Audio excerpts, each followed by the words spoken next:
नमस्कार दोस्तों। आज हम एक ऐसी कहानी का विश्लेषण करने वाले हैं जो सच में रोंगटे खड़े कर देगी। क्या कभी ऐसा सोचा है कि कुछ जगहें सिर्फ डरावनी नहीं होती बल्कि वो एक्टिवली मौत का इंतजार करती हैं? जी हाँ, आज हम गोवा के एक ऐसे ही डार्क लेजेंड को डिकोड करने जा रहे हैं। जरा स्क्रीन पर इस कोड को देखिए। कभी कभी जगहें सिर्फ डरावनी नहीं होती, वो मौत का इंतजार कर रही होती हैं। जरा कल्पना कीजिए एक ऐसी जगह की जहां जाने वाला इंसान कभी पहले जैसा वापस नहीं आता। बिना किसी देरी के चलिए सीधे इस खौफनाक रहस्य के अंदर चलते हैं और देखते हैं कि इन कहानियों के पीछे क्या सच छिपा है। तो शुरुआत करते हैं पार्ट 1 से। गोवा का रहस्यमयी दी मेलो हाउस। आखिर इस सदियों पुराने पुर्तगाली ढांचे को गोवा का सबसे खौफनाक घर क्यों कहा जाता है? इसका आर्किटेक्चर और इसका हिस्टोरिकल कॉन्टेक्स्ट दोनों ही अपने आप में एक खौफनाक इतिहास समेटे हुए हैं। चलिए इस टाइमलाइन पर नजर डालते हैं और समझते हैं कि ये सब शुरू कैसे हुआ। दशकों पहले इस विशाल घर में दो पुर्तगाली मूल के भाई रहते थे, लेकिन पैतृक संपत्ति यानी एंसेस्ट्रल प्रॉपर्टी और लालच को लेकर उनके बीच नफरत इस कदर बढ़ गई कि एक रात उनका झगड़ा बेहद खूनी हो गया। एक भाई ने दूसरे को चाकू घोंप दिया और उसकी लाश को घर के ठीक पीछे एक पेड़ के नीचे दफना दिया। लेकिन कहानी यहाँ खत्म नहीं होती। कुछ समय बाद दूसरे भाई की भी रहस्यमयी तरीके से मौत हो गई। लोकल लेजेंड्स बताते हैं कि संपत्ति का वो झगड़ा कभी खत्म ही नहीं हुआ और उनकी आत्माएं आज भी एक अंतहीन दुश्मनी में उसी घर में कैद हैं। अब आते हैं पार्ट 2 पर। एक भयानक चुनौती। करीब 3 साल पुरानी बात है। 19 साल का एक लड़का था जिसका नाम था समर्थ।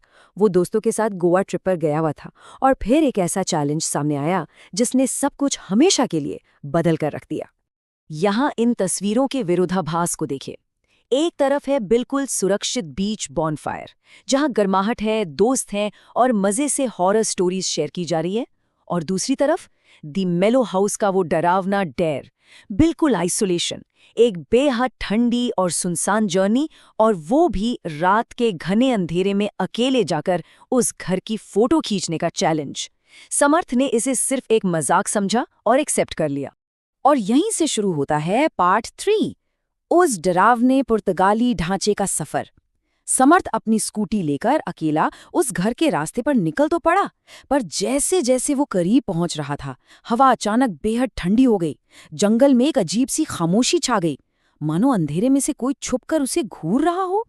और वहां पहुंचकर इस आर्किटेक्चरल तबाही का खौफनाक नजारा सामने आता है। वो एक पुराना टूट चुका पुर्तगाली स्ट्रक्चर था। उसकी लेटरल ईंटें और ऊंची दीवारें अब पूरी तरह खंडहर बन चुकी थीं।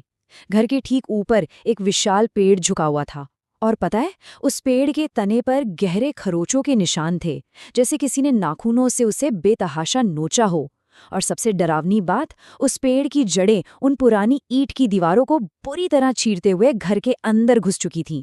ऐसा लग रहा था मानो वो पुराना ढांचा कोई जिंदा चीज हो और वो जड़ें उसे धीरे धीरे निगल रही हों। अब हम इस विश्लेषण के सबसे इंटेंस हिस्से पार्ट 4 में प्रवेश कर रहे हैं। परछाइयां और डरावनी आवाजें। समर्थ ने हिम्मत की, गेट क्रॉस किया और धीरे धीरे घर के अंदर कदम रखा। अंदर जाते ही डिटेल्स पर ध्यान दीजिए। समर्थ को फिजिकली महसूस हुआ कि उसके सीने पर किसी ने कोई बहुत भारी वजन रख दिया है। सांस लेना मुश्किल हो रहा था। वहां सड़े हुए मांस की इतनी भयानक बदबू आ रही थी कि कोई भी इंसान बर्दाश्त न कर पाए। और हॉल की दीवारों पर जो कार्टून बने थे ना, वो बिल्कुल विकृत थे। उनकी आंखों की जगह सिर्फ काले धब्बे थे। ऐसा लग रहा था कि घर के सारे चेहरे मानो सिर्फ समर्थ को ही घूर रहे हों। इस खौफनाक माहौल में कुछ तो प्रूफ देने के लिए समर्थ ने अपना सेल्फी कैमरा ऑन किया। लेकिन सेल्फी कैमरे में जो कैद हुआ वो सच में दिल दहला देने वाला था।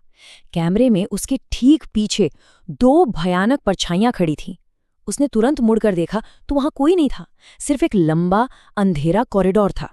लेकिन तभी एक जोरदार गुर्राने की आवाज आई, फिर किसी के दर्द से चीखने की आवाज, और उसके तुरंत बाद 2 आदमियों के आपस में हिंसक तरीके से लड़ने और चिल्लाने की आवाजें उस अंधेरे कॉरिडोर में गूंजने लगीं। यहाँ से पार्ट 5 शुरू होता है। रूह कंपाने वाला दृश्य। ये एक ऐसा मोमेंट है जहाँ कोई भी अपनी जान बचाने के लिए अंधाधुंध भागेगा। समर्थ को एहसास हो चुका था कि वो पुरानी कहानी कोई मजाक नहीं थी और उसने तुरंत वहां से भागने का फैसला किया।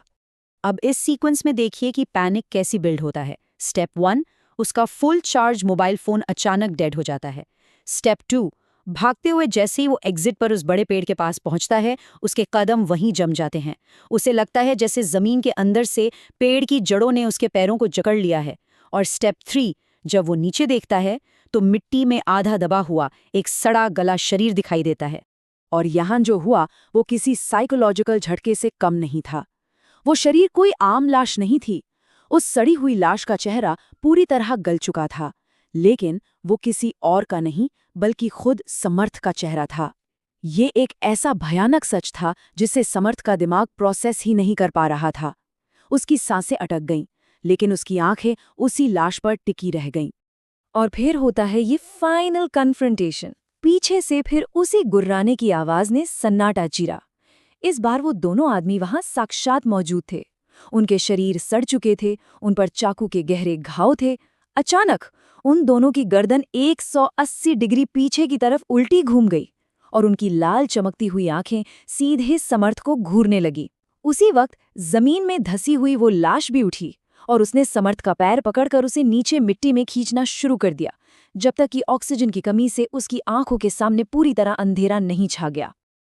तो इस भयानक बुरे सपने के बाद की डरावनी सुबह कैसी थी? चलिए इस विश्लेषण के आखिरी हिस्से पार्ट 6 की तरफ बढ़ते हैं। वक्त हो रहा था सुबह के 5:30 बजे का। कई घंटों तक जब समर्थ वापस नहीं आया तो उसके डरे हुए दोस्त उसे ढूंढते हुए उस घर तक पहुंचे।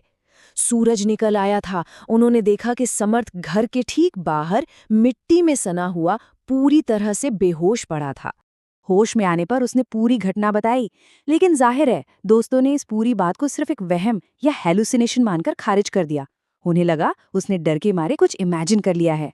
लेकिन जब समर्थ वहां से जा रहा था, उसने आखिरी बार पीछे मुड़कर उस घर की खिड़की की तरफ देखा और उसे वहां साफ साफ वही दो आकृतियां, वो दोनों भाई सीधे उसकी तरफ घूरते हुए दिखाई दिए। ये इस बात का सबूत था कि वो कोई बुरा सपना नहीं था, बल्कि एक ऐसी खौफनाक सच्चाई थी जिससे वो जिंदगी भर उभर नहीं पाया। तो स्क्रीन पर मौजूद इस आखिरी सवाल के साथ हम आज का ये विश्लेषण खत्म करते हैं। क्या गोवा का दी मेलो हाउस सच में श्रापित है? क्या उन भाइयों के उस हिंसक इतिहास ने वहां के आर्किटेक्चर और जड़ों को हमेशा के लिए एक डरावना रूप दे दिया है? इस सवाल के बारे में थोड़ा सोचिएगा जरूर। हम मिलेंगे आपसे अगले रहस्य के साथ।